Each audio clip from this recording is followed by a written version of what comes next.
ईश्वर है या नहीं, इस विषय पर आस्तिकों के तर्कों को हम यहाँ पर प्रस्तुत कर रहे हैं।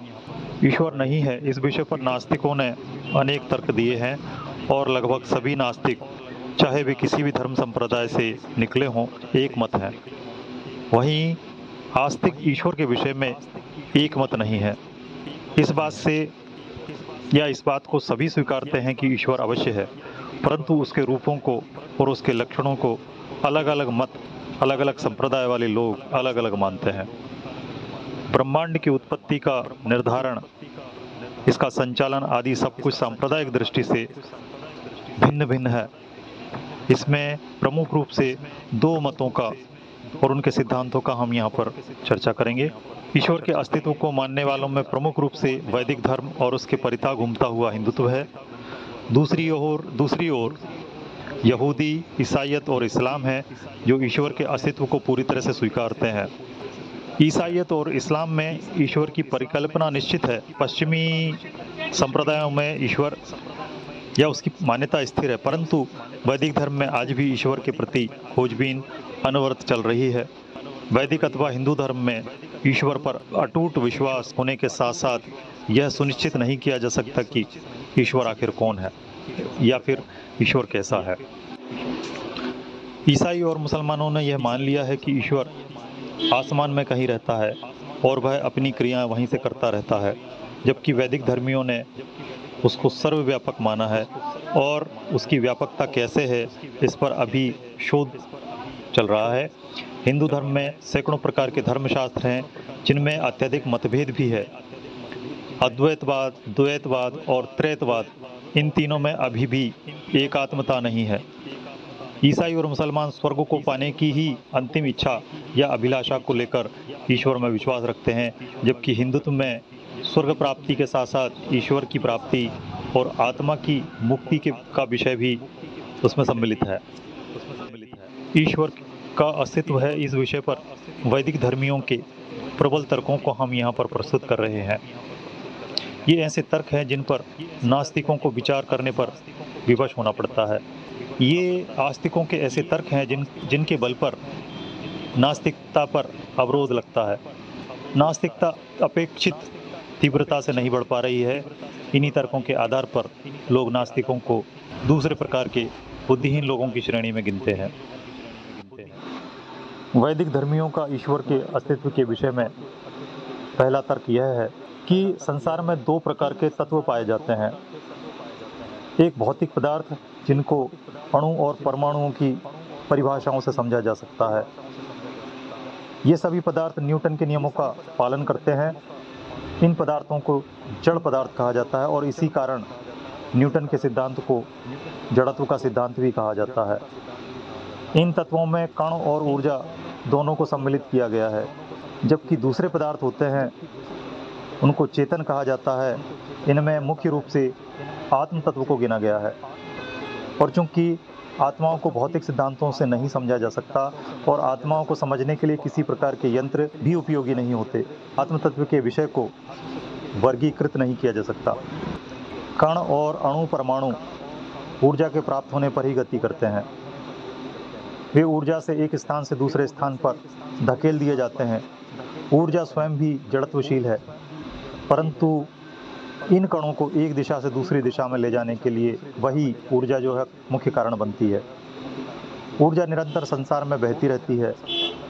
वह अधिक ऊर्जा से कम ऊर्जा की दिशा में प्रवाहित होती रहती है। पदार्थ में गुरुत्वाकर्षण बल होता है, जिसके कारण भी ऊर्जा के प्रभाव से प्रभावित होकर किसी भी दिशा में और किसी भी आकृति में संगठित होकर स्थूल पदार्थ बना लेते हैं, जिससे संसार के बड़े बड़े पिंड निर्मित हो जाते हैं। ये सभी पदार्थ मिलकर अपने अपने गुणों के कारण साधारण रचनाओं में तो बदल सकते हैं, परंतु यह स्वयं कुछ नहीं बना सकते। कोई भी कण या कोई भी पदार्थ किसी रचना में सम्मिलित तो हो सकता है, परंतु स्वयं कुछ रचना नहीं कर सकता, क्योंकि प्रकृति में जीवन परिलक्षित होता है। जीवन अत्यंत जटिल प्रक्रिया है। इस जटिल प्रक्रिया को जड़त्वशील पदार्थों के द्वारा स्वतः निर्मित नहीं किया जा सकता। इस जटिल संरचना के लिए अत्यंत मस्तिष्कशाली चेतन पदार्थ की आवश्यकता है, जो जड़त्वशील पदार्थों में संभव ही नहीं है। इस तर्क से यह सुनिश्चित होता है कि जड़त्वशील पदार्थों के अतिरिक्त भी संसार में कोई दूसरा चेतनशील पदार्थ भी है, जो भले ही हमें दिखाई ना देता हो, परंतु वह निरंतर ब्रह्मांड में कार्य करता रहता है, जिसे हम ईश्वर कहते हैं।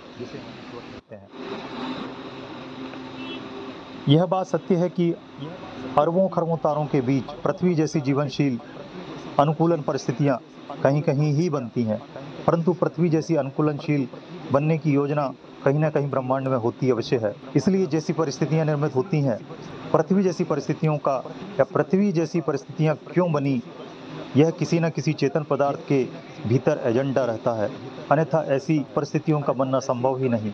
यदि संसार में या ब्रह्मांड में विशिष्ट रचनाएं, विशिष्ट परिस्थितियां जो कि केवल अणुओं और परमाणुओं के संलयन से नहीं बन सकती, वैसी बन रही हैं, तो निश्चित ही उनको बनाने वाला कोई चेतनशील पदार्थ ही है, वह ईश्वर है।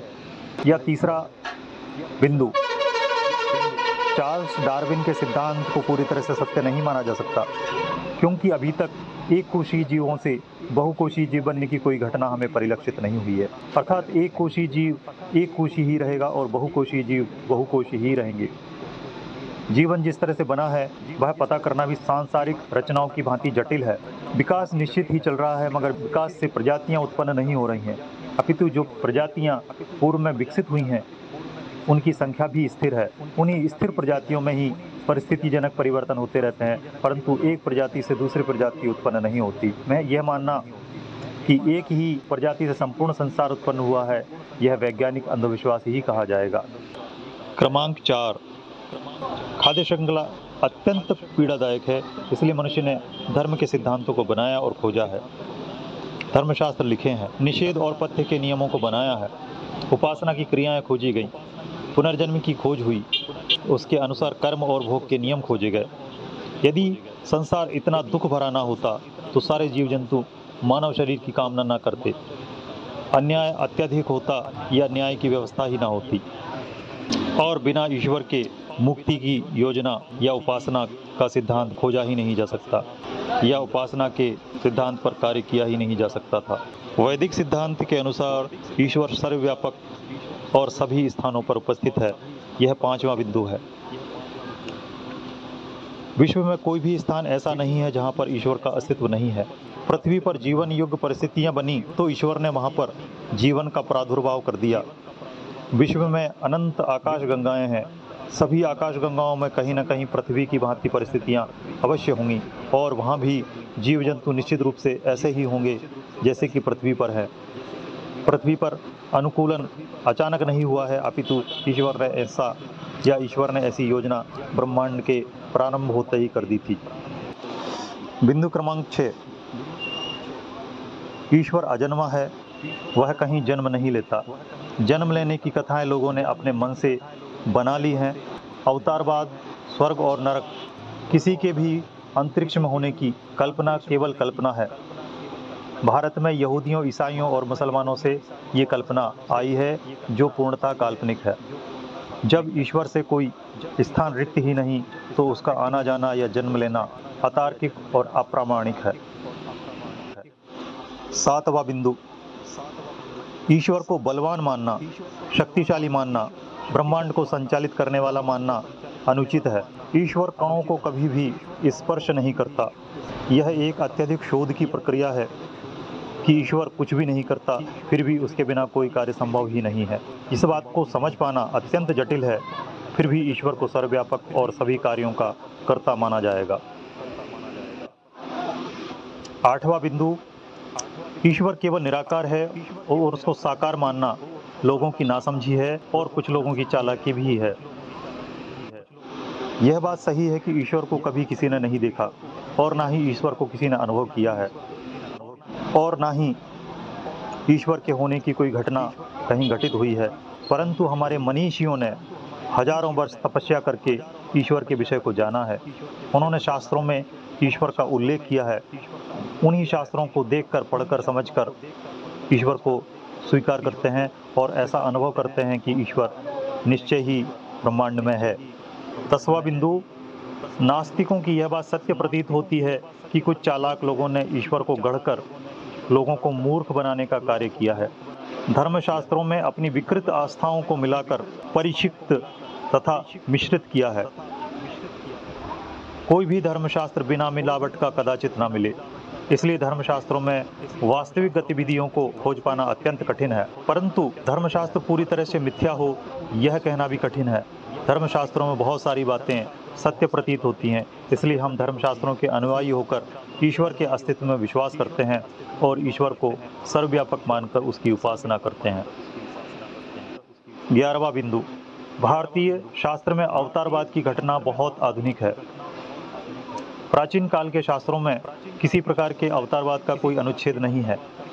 जैन मत के 24 तीर्थंकरों और ईसाइयों के पैगंबर एवं इस्लाम के सिद्धांतों को पढ़कर भारतीयों ने अवतारवाद की कल्पना की है।